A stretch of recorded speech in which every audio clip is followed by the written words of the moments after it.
Hello, my dear students. How are you all? I hope you are all fit and fine at home. I am Karan Bhatt, and I welcome you all in my YouTube channel. Guys, we are talking about the Standard 12th Organization, Commerce and Management Gujarat Board, and this is the revision batch we have started. And in last lecture, we have studied regarding the meaning and concept of principles of management. That is chapter 2 of the book, and today we are going to discuss about the nature of principles of management. So let's begin guys. जहाँ तक कि nature of principal of management की बात है तो ये एक rigid नहीं बल्कि प्रैक्टिकल कंक्लूजन है। ठीक है, प्रिंसिपल ऑफ मैनेजमेंट कोई रिजिडिटी वाला कंक्लूजन नहीं है बल्कि एक प्रैक्टिकल कंक्लूजन है।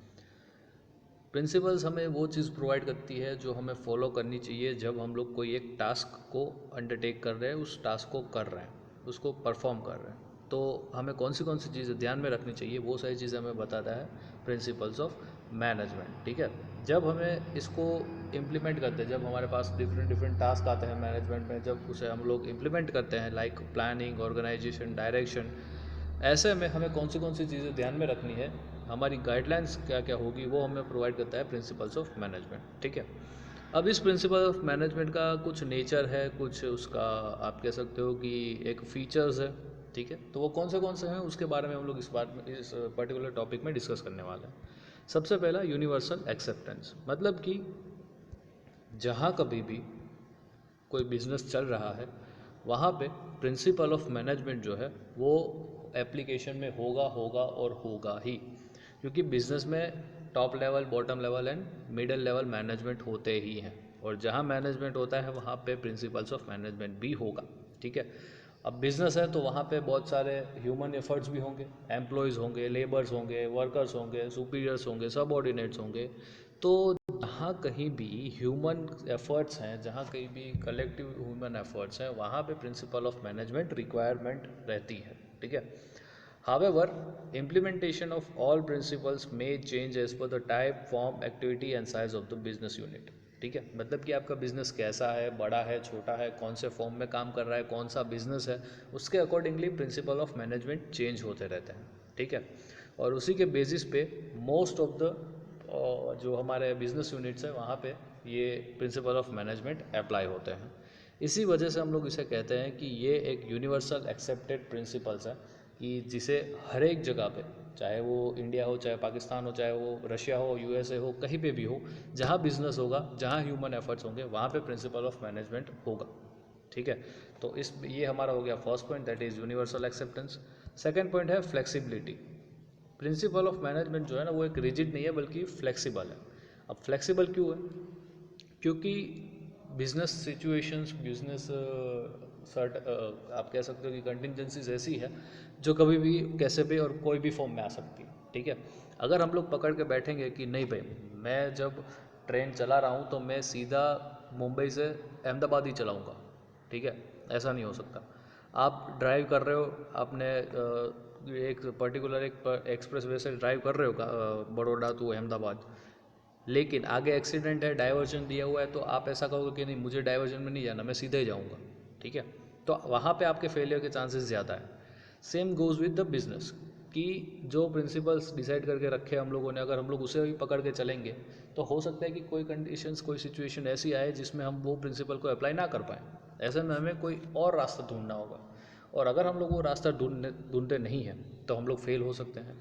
तो यही चीज़ हमें सिखाती है फ्लेक्सिबिलिटी में, कि जो सिचुएशन के हिसाब से अगर प्रिंसिपल ऑफ मैनेजमेंट चेंज नहीं होते, उसको फ्लेक्सिबल नहीं बनाया जाता, तो शायद हमारा बिजनेस गोल जो है वो अचीव ना हो। और ये फ्लेक्सिबिलिटी का काम किसका है? कौन देखेगा कि कौन सा प्रिंसिपल्स कैसे हम लोग को अप्लाई करना है, या फिर कौन सा नई चीज़ हमें यहाँ पे अप्लाई करनी है? ये काम है मैनेजर का। ठीक है, मैनेजर ये देखेगा कि सिचुएशन कैसी है और सिचुएशन के अकॉर्डिंगली वो प्रिंसिपल्स अप्लाई करेगा। ठीक है, जैसे कि लार्ज यूनिट है, बड़ा, बहुत ही बड़ी ऑफिस होती है बहुत, और कॉरपोरेट्स होते हैं, वहाँ पे principle of division of work में भी अप्लाइड यूनिफॉर्मली।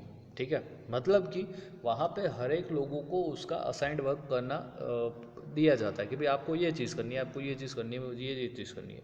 मैं टीचर हूँ तो मैं कौन सा सब्जेक्ट पढ़ाता हूँ? मैं ओसीएम पढ़ाता हूँ। ठीक है, अब मुझे ऐसा नहीं कहा जा सकता कि भाई आप ओसीएम ले लो, अकाउंट्स ले लो, स्टैट्स ले लो, इकोनॉमिक्स ले लो, हिस्ट्री ले लो, सोशियोलॉजी ले लो।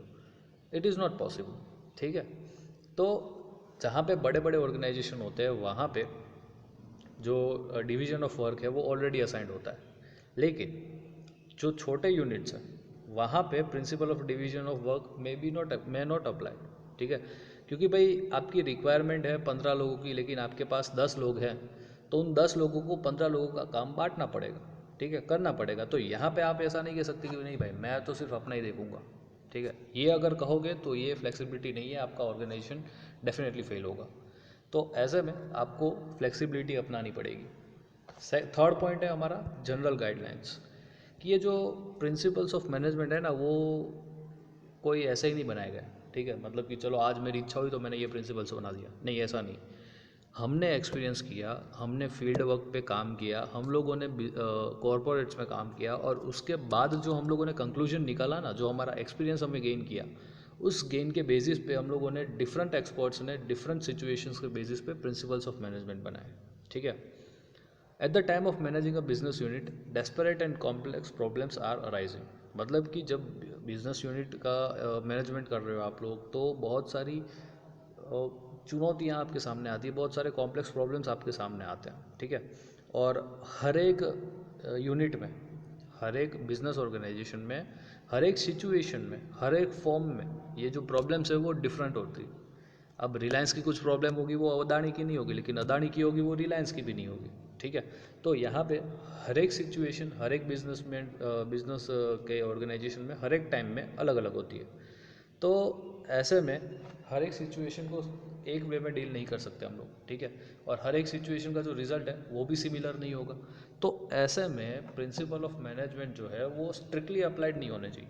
ठीक है। क्योंकि अगर हम लोग स्ट्रिक्टली अप्लाई करेंगे, जैसे मैंने आपको पहले एग्जांपल दिया कि कार चला रहे हैं और एक सेम रोड में से कोई डाइवर्जन दिया है, आप वहाँ पे नहीं जाओगे तो आप अपनी जो डिसाइडेड प्लेस है वहाँ पे भी नहीं पहुँच पाओगे। तो ऐसे में आप लोग अगर स्ट्रिक्टली इसे फॉलो करते हो तो पॉसिबल है कि हर एक सिचुएशन के अकॉर्डिंगली ना वर्क करे।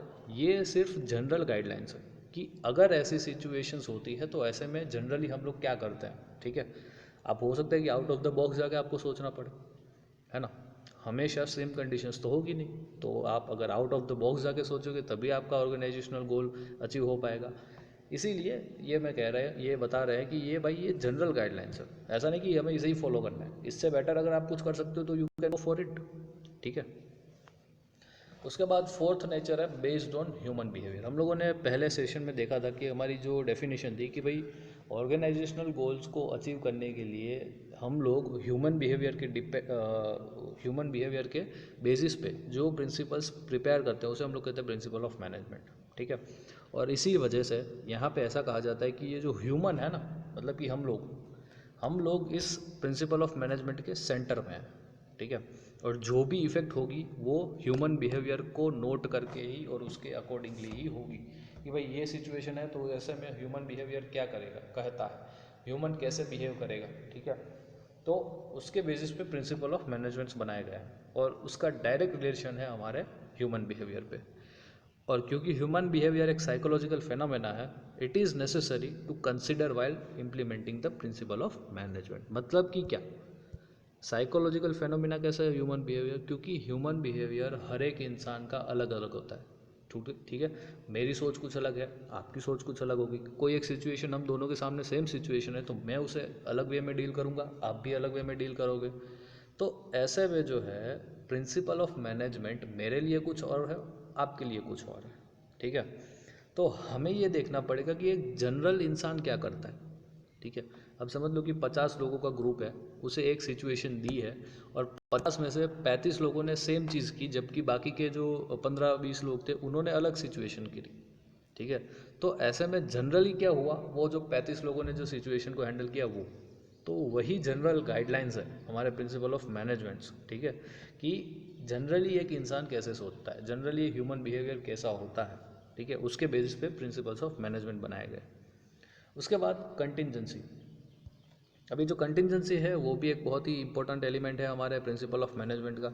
अब ऐसा क्यों, क्योंकि जब हम कोई गोल को इजीली अचीव कर लेंगे, ठीक है, and taking required decision through the usage of this principle, it is in certain unavoidable situation. मतलब कि आपका जब ऑर्गेनाइजेशनल गोल अचीव करने का जो प्लान है वो इजीली हो जाता है तो कोई इश्यू नहीं है, लेकिन अगर उसे अकम्प्लिश करने में कोई ऐसी सिचुएशन आ रही है जो अनअवॉइडेबल है, ठीक है, तो ऐसे में आप लोगों को ये जो अपना प्रिंसिपल ऑफ मैनेजमेंट है उसे थोड़ा सा फ्लेक्सिबल करना पड़ेगा।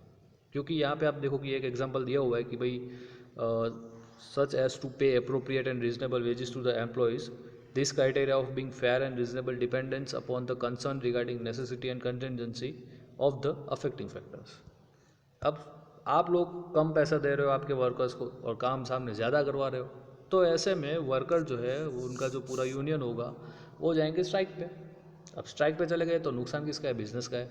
तो ऐसे में उन लोगों को कैसे डील किया जाए? ऐसे में उन लोगों को आप बोनस दे दो या उनकी सैलरी जो 2-5% वो मांग रहे हैं उसको इंक्रीज़ कर दो, ठीक है।